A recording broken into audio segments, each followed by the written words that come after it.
our class officially on white magic. And Ed mentioned something I think we'll talk about just a short period of time before we begin, is that he mentioned that there's good things happening in the world, and there are things we can do to assist that. Now, say for creating peace on earth, or say a country is struggling for freedom and light, there's not much we as individuals or as a group can do. We can't really fly over there and help them out or that type of thing. But the way there is one way that all groups such as us can assist, and that is with the way that we think and meditate and contemplate and send out our own thoughts, because our own thoughts create a ripple effect. And the worst thing we can do, and a lot of spiritual and religious people are doing the worst thing possible, and that is they're visualizing a great apocalypse coming. Matter of fact, a lot of people are looking forward to the apocalypse. They think that God's going to come down here and destroy everybody but them and their friends. Okay, so when it's all said and done, they're going to have a glorious world where everybody's destroyed except people who think the way that they do, and then they're going to have a wonderful world. So a lot of these people are just really looking forward to everybody else but them suffering. And this is entirely the wrong type of thought to send out. And this type of thinking is not only in religious people, but a lot of New Age people are thinking that, there's going to be great destruction, and then flying saucers are going to come down and save the righteous and take them off. And then after everybody kills everybody else off, then the flying saucer is going to land again and create heaven on earth. And so a lot of the, now, not everybody thinks exactly this way, but many New Age groups have a version of this type of thing happening, going into the higher dimensions or whatever, where everybody else suffers. Or maybe they're visualizing going onto a new planet. The earth will be transformed into a new dimension, and the old dimension will stay here, and they'll stay here and kill themselves off, And so this type of negative thinking is responsible for a lot of the problems we see happening, because the apocalyptic people are, what they're saying? They're saying, well, things are happening just as God planned. Look at all the problems we're having in the world. This is the way everything was designed to be. Well, no, it wasn't really designed to be that way. I mean, it doesn't have to be that way. Just like your life isn't designed to fail. It's your soul has designed your life to succeed, but you can come down here and screw up the design. So your soul plan doesn't materialize the way that you planned it before you were born. So because we have our free will. So the most important thing for any person that considers himself spiritual is to focus with positive energy, send out light and love, and focus on the idea that we can create a world where there's peace on earth, goodwill to men and women, and that it can be real. It can really happen. We don't have to have a great apocalypse where a large portion of the world is destroyed. Now that can happen if we decide that's a course, if humanity decides that's a course that it wants for itself. But on the other hand, we can correct our mistakes. We can focus on the positive, on the creative side, and we can create heaven on earth and goodwill to men. So that's an important point. And when we are in our quiet moments and think positive thoughts of love and light as an individual or in a group meditation, it sends out ripples of positive energy. And like they say, one candle can eliminate a tremendous amount of darkness. Once a candle is lit, the darkness cannot put it out. And so once people realize that we are in charge of our destiny to a large extent, that we can create heaven on earth, once that idea gets implanted in people's minds, instead of the idea that there has to be a tremendous apocalypse where few people are left, then we can alter the course of history. Okay, any comments or questions on that before we move on? Well, I think what we're really doing is contributing to this huge positive planetary thought form that builds out of mental energy as we all focus together collectively like a laser on that idea of heaven on earth. Yeah. Creating a new thought form that becomes real. Yeah. There is a powerful thought form around the apocalypse there's going to be tremendous destruction. And there's always going to be upsetting things happening in our history, but we do not need to have an end of the world type scenario happen. That does not have to happen, but it certainly could if that's what humanity decides it wants for itself. Yeah, Ed, you had a comment?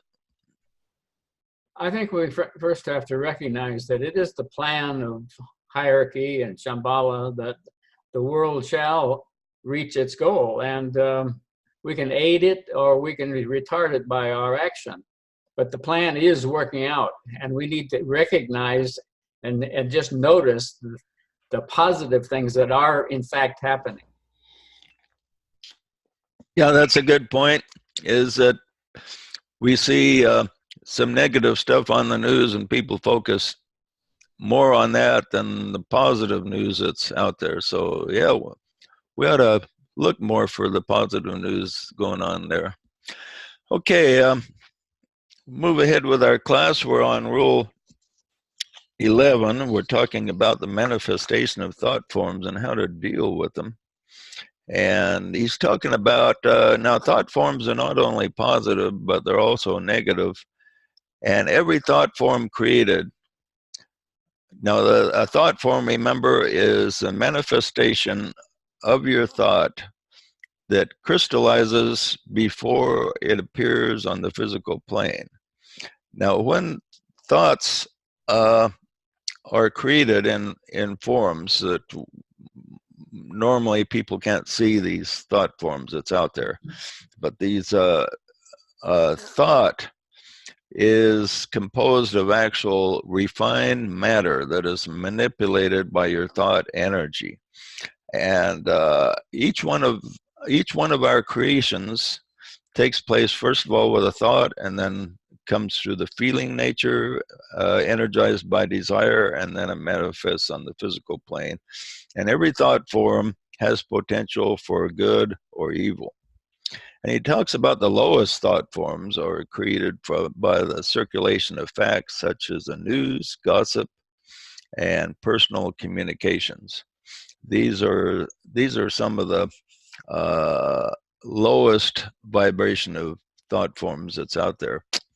And he talks about the damage that thought forms can create and how to neutralize them. He says, will you vitalize it or will you arrest it? He says, arrest it by a rush and a wave of love for the party implicated that envelopes the thought form and sends it back to the originator borne on the wings of a surge of astral plane matter, strong enough to sweep through and around, mayhap disintegrating, but most certainly returning it harmlessly to the sender. So here he's talking about how to handle negative thought forms that come at you. You return it to its sender. And then he says, perhaps it is an evil piece of information, a lie, an item of gossip. He says, devitalize it with love, break it in pieces by the power of a counter thought form of peace and harmony. So if we get a piece of gossip or something hateful, he says neutralize it by creating a counter thought form. Another thing you can do is, in addition to a counter thought form, is just kind of let it pass through you. Because if you have a negative attack, somebody angry or gossiping or telling lies or creating something negative that you have to deal with, the worst thing you can do is contribute in kind.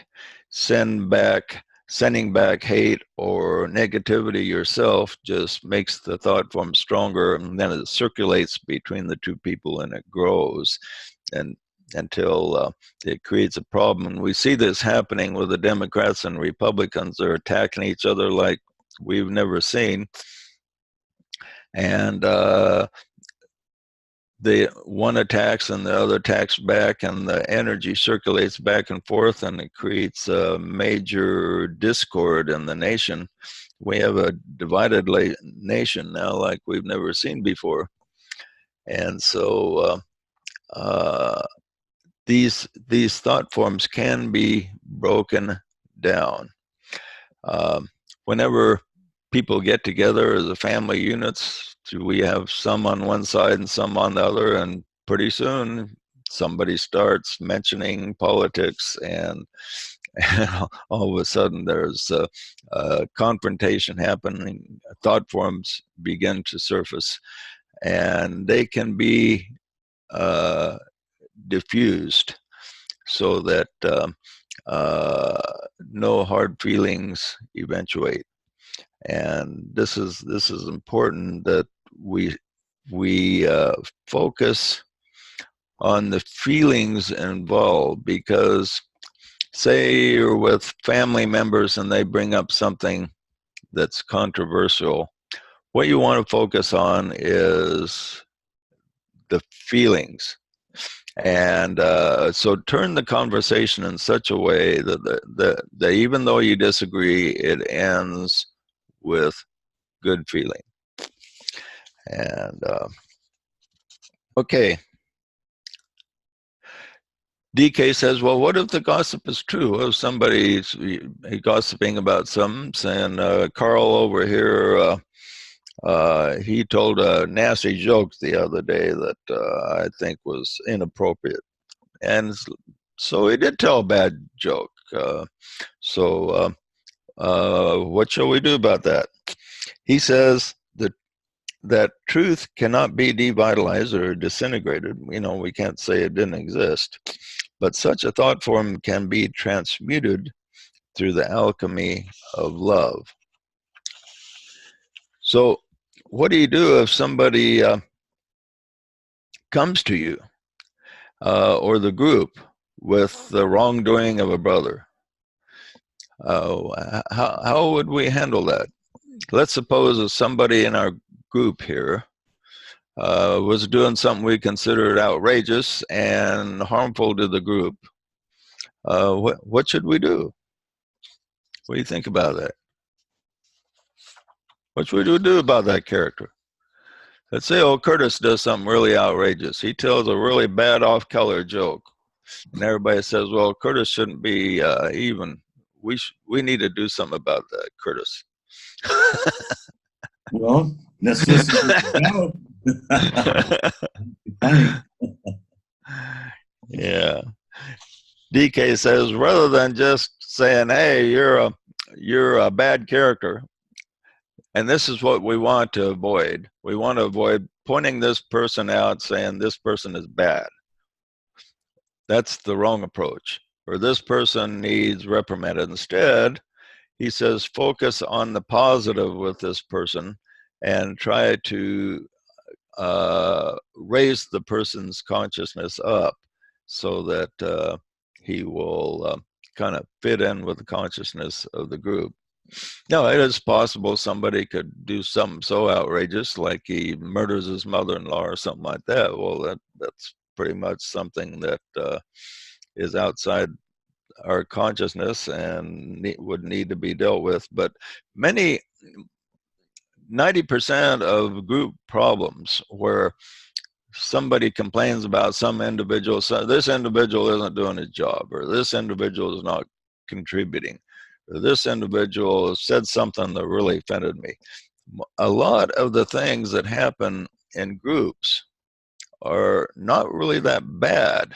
The worst part is the offense that is taken in many of the cases. In many cases, the worst, the real problem to be dealt with is the sensitivity, oversensitivity of the people.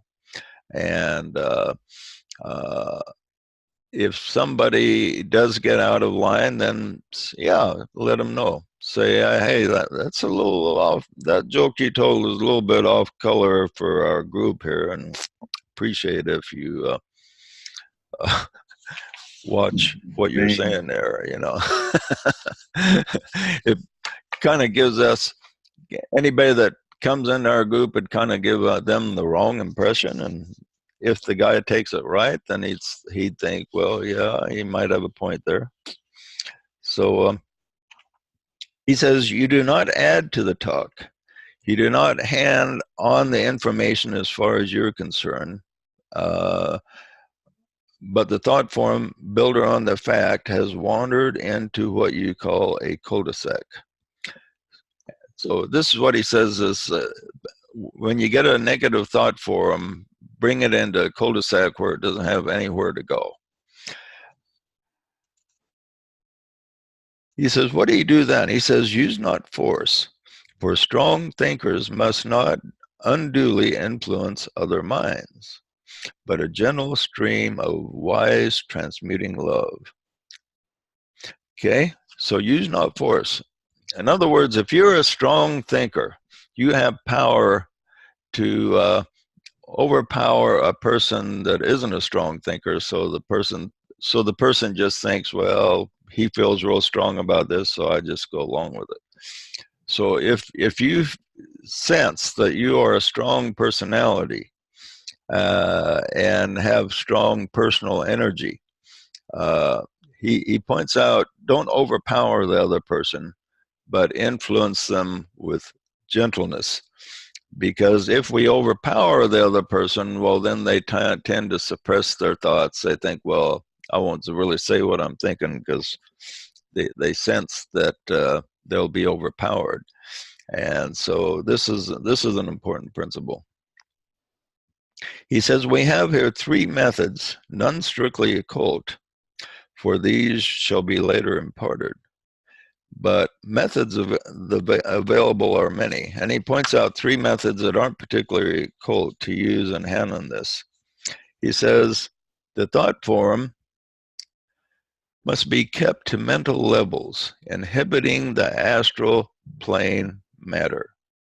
Okay, so if you have some negative effects in your group or among your associates, he says keep it on a mental level. Okay, so let's say you're a Trump supporter and somebody says that Trump is really a scumbag, you know. Okay, first thing, and say you like Trump. Okay, well, that really maybe hurts your feelings. DK says keep it on a mental level. So instead of saying, well, Obama was a scumbag too, okay, instead of going, and that's going down to the astral level. So keep it on the mental level and say, well, why do you think this? Let's analyze it. Okay, so you keep it on a mental level. Okay. Once it gets down to the astral level, then the energy circulates, begins to grow. So don't let these negative thought forms get too much energy by descending down to the emotional plane. Keep it on the plane of the mind as much as you can. And with some people, this is very difficult to do. Other people that are fairly mental, it's a lot easier, but people that are very centered in the astral, it takes a lot of effort and ingenuity to move them up to the plane of the mind, that so the emotions are not highly infected. Okay, the second thing he says, the thought form broken up and disintegrated by a stream of love, force, will directed. Okay, so if you have a negative thought form, somebody comes up with, say, attacking your political views or your religious views, or maybe a good friend that you have saying this Carl is really SOB. Okay. Boy, this Carl guy sounds like bad news, James. Yeah, right. Nobody here named Carl, is there? Okay. Yeah, I try to pick a name that's not in anybody, focused on anybody we know. I don't know any Carls. So anyway, this Carl here, he's trying to stir up trouble and creating bad thought forms.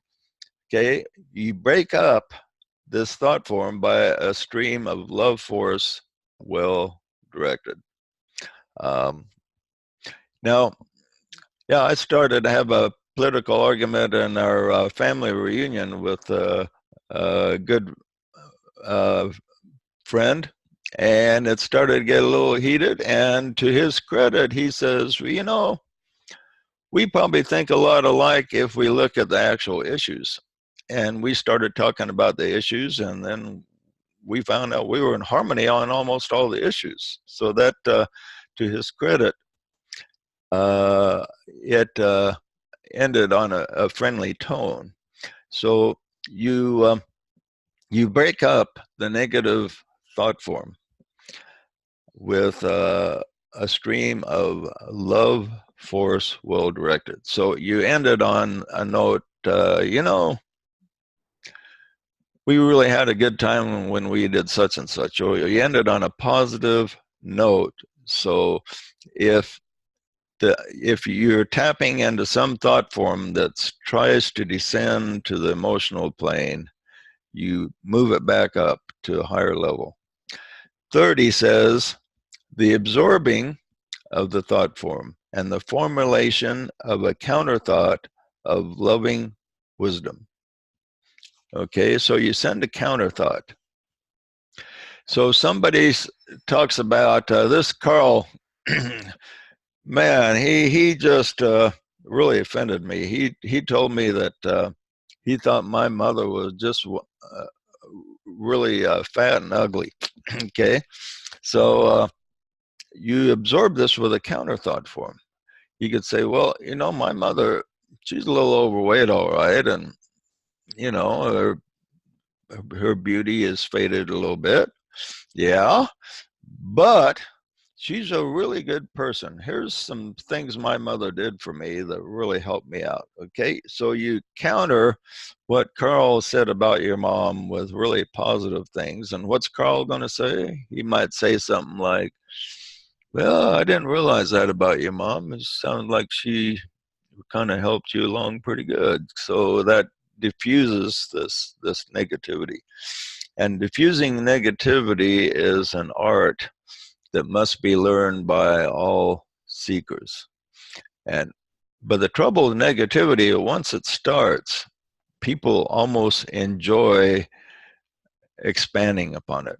I mean, it brings them an emotional high to highlight how bad of a character this Carl really is. Instead of that, we counter it with, you know, Carl means well. He's got a good heart. and he's done X, Y, Z, right? He just needs to realize ABC. Okay. You know, that doesn't work too well, JJ. If you try to tell a friend of yours, hey, I got a date for you. She's really a good person.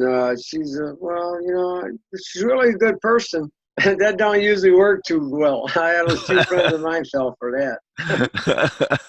Yeah, but she's fat and ugly. You introduce. Yeah.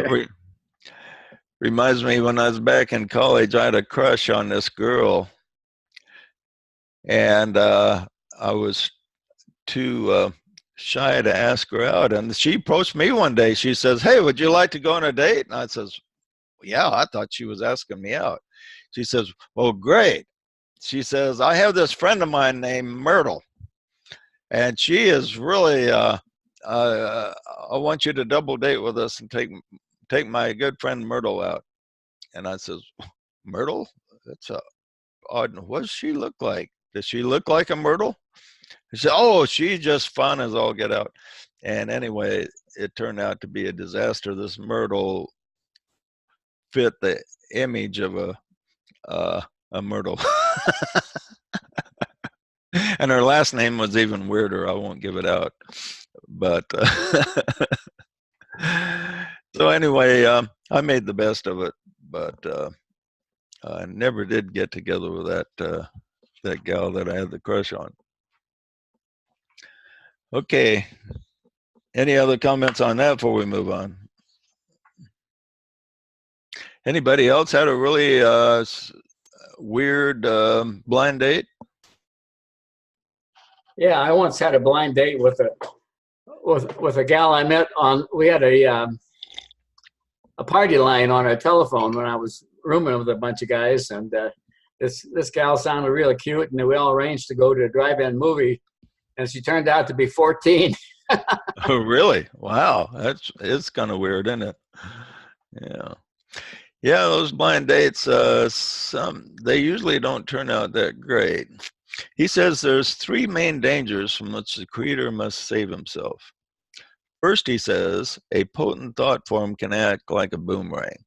It can return charged with increasing velocity to the one that sent it on its mission. Okay, so if you're going to say, well, this Carl, man, I think he needs to really be taught a lesson. Okay, well, you're sending out a thought form that Carl needs to be taught a lesson, and it comes back where you're the one that winds up learning the lesson and is taught a lesson. So you have to be careful about the thought forms that you send out, because he says they can boomerang on you and come back, and with what he says, increased velocity. So have you ever noticed that in a group, the person that complains the most seems to have the most negative energy coming right at them that they seem to feel, real or imagined? Often a lot of the negative energy is imagined on their part, except because maybe people in the group feel fine toward them, but they send out negative energy and it comes back with increased velocity. So it's important that we neutralize the negativity around us, let it pass through us, not pay attention to it, and then send out positive energy. And that way, even if you're surrounded by a bunch of negative people, they will not be able to affect you. You will still be able to stay positive, like Ed over here, staying positive and healthy in his 80s. So this can benefit us in the long run and also keep us healthy, because you'll notice that people that are negative often suffer a lot of health problems. And negativity doesn't mean being a bad person. Many good people have a lot of negative energy that affects their health. In other words, they maybe love everybody and are kind, but they have negative thoughts in other directions that that hurt themselves. So we need to examine all of our thoughts and feelings. We may have like 2/3 loving everybody and getting along, but we may have suppressed negative thoughts that are creating problems for us. Second, he says, a thought form can also act as a poisoning agent and poison the springs of life.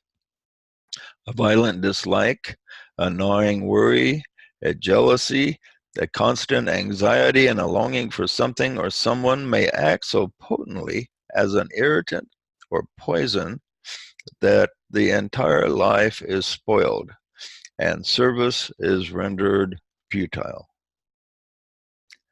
Okay, so that's a really important one. He says, so a person can be a seeker with intent to do a lot of good, but if he has a violent dislike, let's go through these, a violent dislike. Have you ever noticed people, they have a lot of good things going for them, but they keep talking about a couple things where they have a violent dislike. I just hate that old Trump. You know, he's just a terrible guy. Okay, it doesn't matter if he's good or bad. If you have a violent dislike toward him, Nancy Pelosi, Billy Graham, or whoever, some preacher, if that violent dislike must be transmuted. A gnawing worry. Okay, you're worried about, what do people worry about? They worry about maybe being audited by the IRS. They worry about their income. They worry about their old age. They worry about their health. Just let these worries go. Dale Carnegie wrote a great book on this, about how to stop worrying and start living. And one thing he points out is almost, and DK pointed this out too, is that over 90% of everything we worry about never happens. And so, and think about that. Think of all the things you worried about in the past 10 years and how many of them really happened. Almost all of them did not happen. The worst did not happen. Maybe you had some problem, but you're still here, you're still functioning, and all that worry was for nothing. Second thing he says is jealousy. Now, jealousy is a very subtle. Oftentimes, people feel a jealousy and they won't admit it. If you ask the guy, are you jealous about this? He'll often say no when the answer is really yes. So examine our jealousies, need to be honest about it. And how do you overcome a jealousy? Now that's an important thing. If a person feels like, man, that Carl over there, he's driving a brand new car and I'm driving this old clunker. I think I deserve a new car more than he does. Okay, how do you overcome a jealousy? Any ideas on that? How in the world would you do that? Or if, say, you see a friend of yours who's just, he's a seeker, he's trying to do what's right, but this jealousy is distracting him. What advice can you give such a person? I think we'd realize that nothing is being withheld from us. We can have everything that we need. All we need to do is realize it. Yeah, that's a good point, Ed, is that if somebody else has something we don't, well, we can have that if we focus on it and be positive, and this is good teaching. Probably jealousy is overcome by just light, just understanding higher consciousness, bringing the person up to higher consciousness more than anything else. And now let's say I'm the teacher of the group here, so let's say Carl, we'll use our imaginary Carl, he's complaining, he's saying, well, I think your pet student here is all Ed. You're giving Ed too much attention. You don't give me any attention. Okay, well, so maybe I start calling on Carl a little bit more, but necessarily won't end it. We have to take Carl's consciousness and stimulate it so it's a little higher, so he can realize that he can have everything that Ed has over here. Okay. Next, he says a constant anxiety that kind of goes along with worry, and a longing for something or someone. A longing for something or someone. Okay, well, if I could just find my perfect mate, my soulmate, then I would be able to function. Okay, or if people just treated me better, this longing, or if I could have maybe a master appear to me or an angel, and then I would know I was on the right track. This longing people have, dissipate these longings and replace it with the thought that you are where you're supposed to be, and your soul will give you guidance when the time is right. If you don't feel like you're getting guidance right now, don't worry about it. When the time is right, your soul will give you guidance. All you got to do is be aware and listen. Be willing to accept the guidance when it comes. And also in the past, you may have had guidance, because when the soul gives you an impression, if you don't follow it, see, that's your next step. If you don't take your next step, your soul isn't going to give you the step after. You have to take your next step before you can get another step. So oftentimes in the past, the seeker has received an impression about what he's supposed to do, and he's not doing it, and he wants more revelation and more instruction when he's not taken the step that he's supposed to take. So what we have to do, each one of us, is go back to the last major impression you had from your soul. What are you supposed to be doing next? And do that, even if it was 20 years ago. Do that thing that you're supposed to be doing next. And then when you do it, then your soul will say, he's ready for the next step. And then you will be given another step to take. Okay, any comments on that before we move on there? Yeah, there's Go ahead, Curtis. there's a whole belief system around. It's called the Sedona method, and I got into that when I lived in Arizona. And all worry, jealousy, guilt, anger is based around two energies. You either want someone's approval or you want to control someone. And so you have to balance those two energies and bring them to a neutral nexus where you neither want anyone's approval or you don't want to control anything. And then you can just move merrily down the stream. Just control yourself, right? Just control yourself and get your own self-approval. If you have enough self-approval and self-esteem, that puts an end to jealousy, because, what are you going to be jealous of? It puts an end to worry because you're trusting your soul more completely, and anxiety because you're trusting the eternal nature of God guiding you. So you let go of wanting to control anything, and you let go of anyone else's approval, and just to be true unto yourself. Yeah, that's a really important thing for the seeker to arrive at, is the fact that you're the one that has to approve yourself. Don't worry about other people approving of you. You have to feel comfortable in your own skin, and you have to control yourself. Don't worry about controlling other people. Now, influencing other people is another matter. If influencing people for good, but if you send out your influence and they don't take it, then just don't worry about it. Just let it go. And a lot of people, this is catches them, holds them up, is that they send out their influence and nobody pays attention to it, so they get frustrated, they get mad, they think that, boy, I give this Carl good advice, and he just completely ignored me, and so we need to do something to that Carl.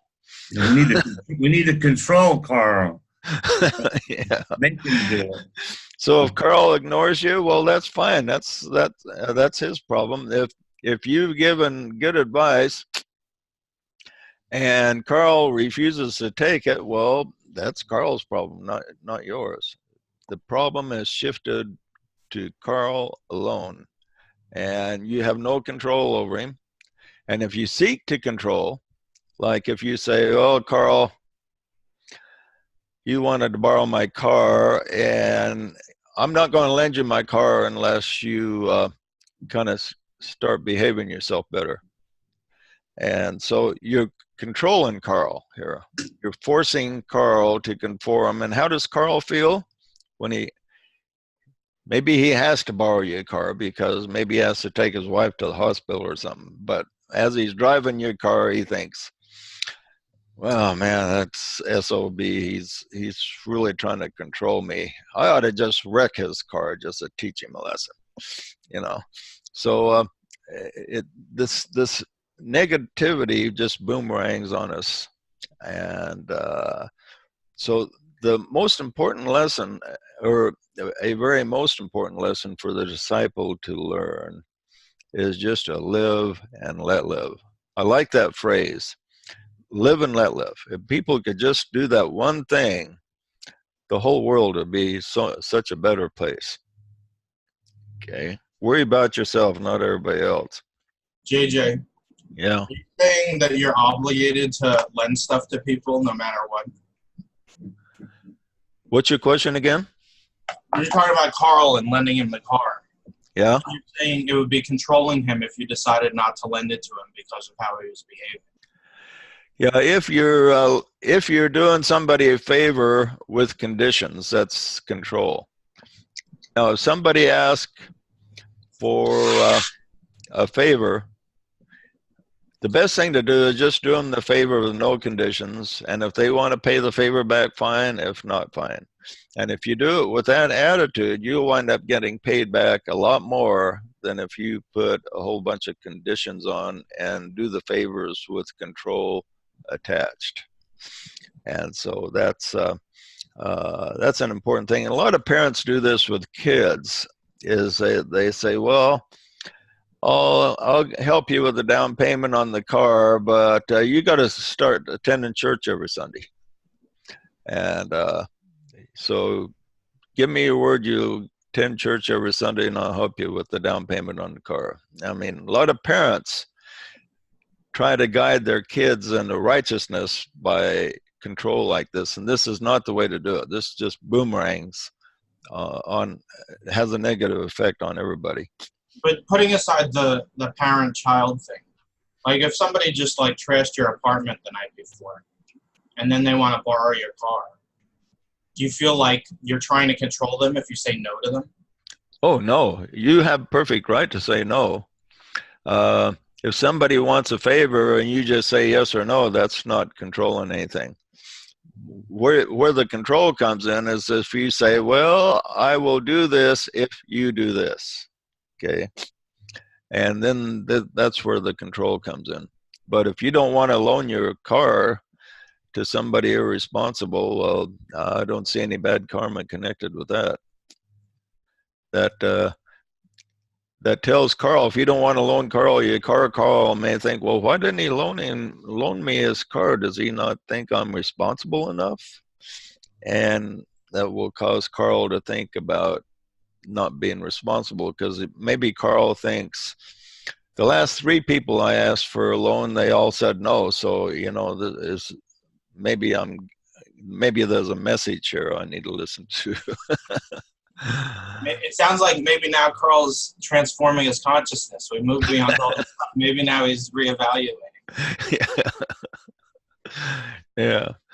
Okay, it says the third danger against which the aspirant must guard himself is becoming obsessed by his own embodied ideas, be they temporarily right or basically wrong. Okay. Have you ever known anyone obsessed with their own ideas? There's quite a few people. This happens a lot in the political world these days. People who are obsessed with what they think is the right political thinking. People are obsessed with the religious thinking.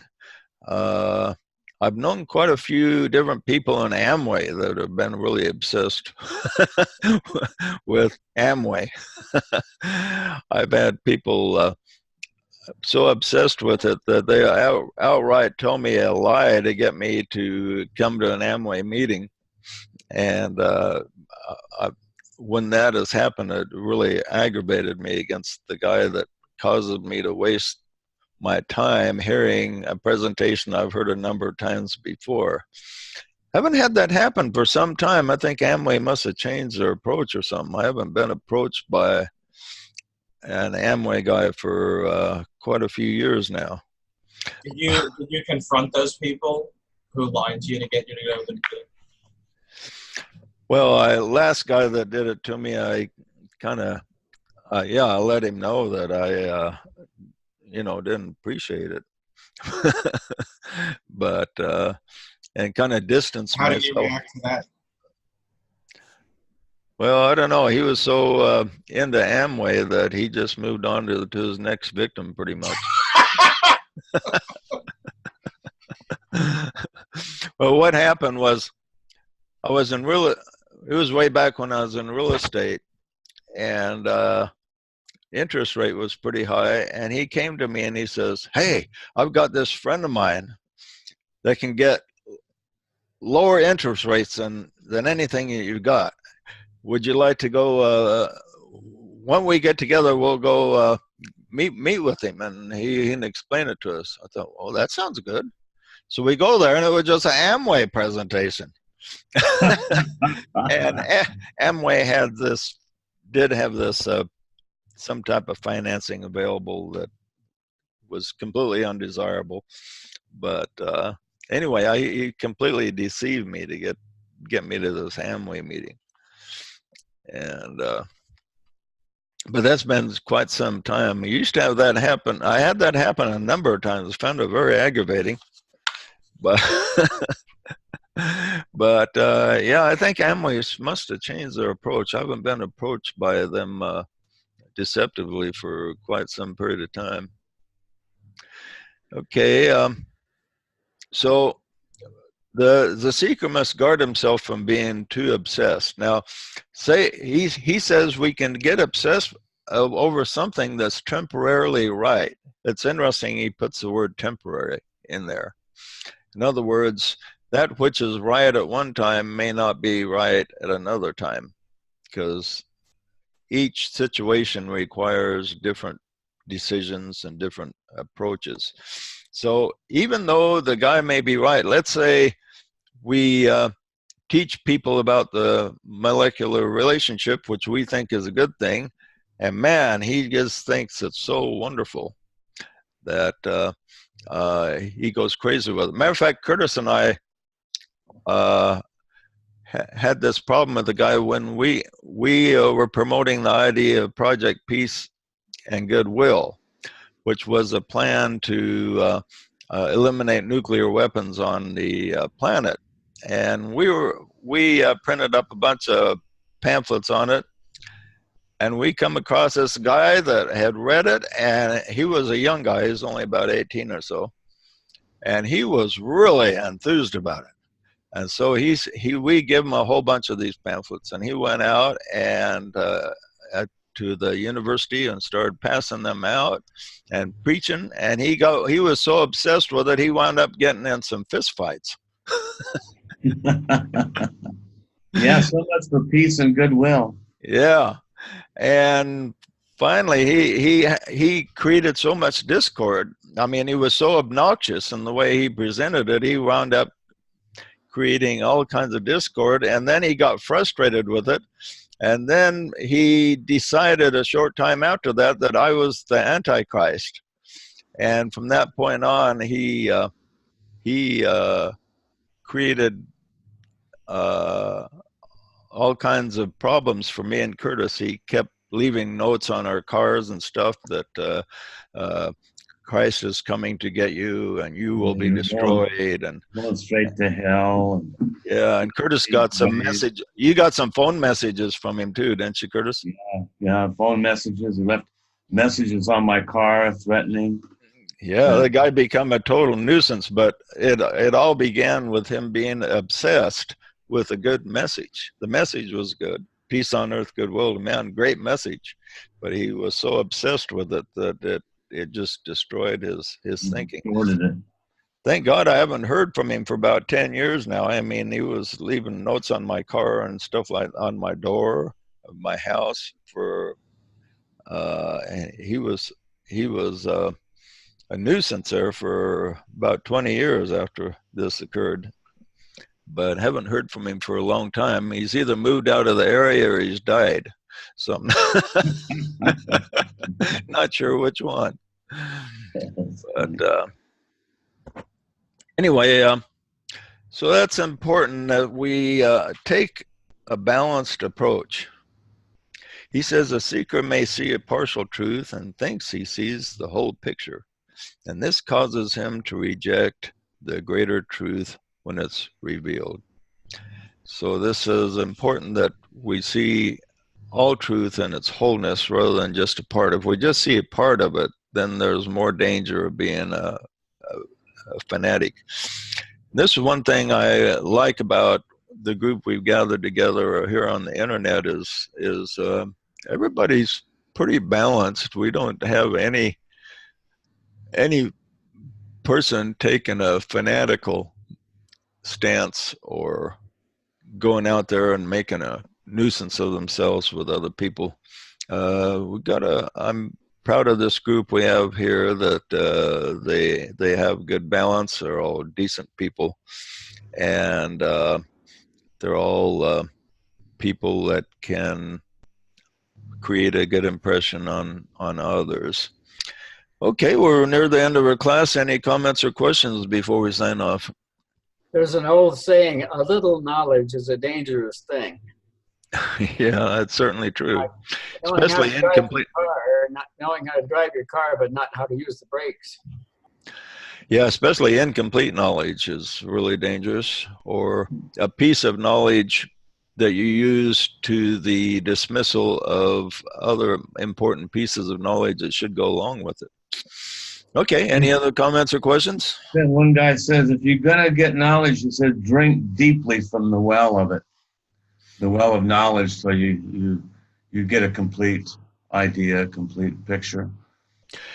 Yeah, and that's one thing I just read when I was reading DK the other days, talked about the importance of getting a good assortment of knowledge. He says, read widely, okay? And I think that's good advice. I try to do that myself. I try to read a little bit of everything. I read everything from the National Enquirer to the Scriptures to the ancient wisdom. Try to get a, but as far as National Enquirer goes, he points out, don't spend too much time with this frivolous type material. But I like frivolousness a little bit. It's like a little bit like it kind of switches the mind into a different gear where you kind of relax the mind from serious thinking. So I don't mind a little bit of frivolousness now and then. I think a little bit of everything is kind of good to touch upon. Okay, any other comments? I read a little Louis L'Amour. Yeah, you like Louis L'Amour, don't you? Yeah. Yeah, Zane Grey. I like a good Western. Yeah, it's good. You know, something, just good entertainment is good to relax the mind, because if you focus too much, say, reading DK is really good, but if you read him too much, if that's all you did, if you really become obsessed with it, then your mind would become inflexible. You need to keep your mind flexible, and a little bit of entertainment is always good for ourselves. I try to always give a little bit of time each day to just doing whatever my lower self wants for relaxation and Read the comics. Yeah, I read the comics. I love Delbert, for instance. You know, and Garfield's pretty good. And Mad Magazine. Yeah, I used to read that a lot. Oh, did you read that Mad Magazine is discontinuing publication? Yeah, They've gone mad. that's kind of sad. I didn't know they were still publishing. I haven't seen one for a long time. I guess Yeah, they went mad. Yeah. Yeah, they're just putting out their last issue. I guess the internet's too much competition for them. There's too much fun stuff to read on the internet. But okay, my friends, appreciate you being here and your good group today. And we will see you next Sunday, all being well, at 2 o'clock. And remember, we can't crawl through garbage without some of it sticking to us. Yeah. Yeah, well, we'll stick to it. Have a great week, everybody. Yeah, have a great week. Thanks a lot, Thank you. Logan. Okay. Bye-bye. See you later.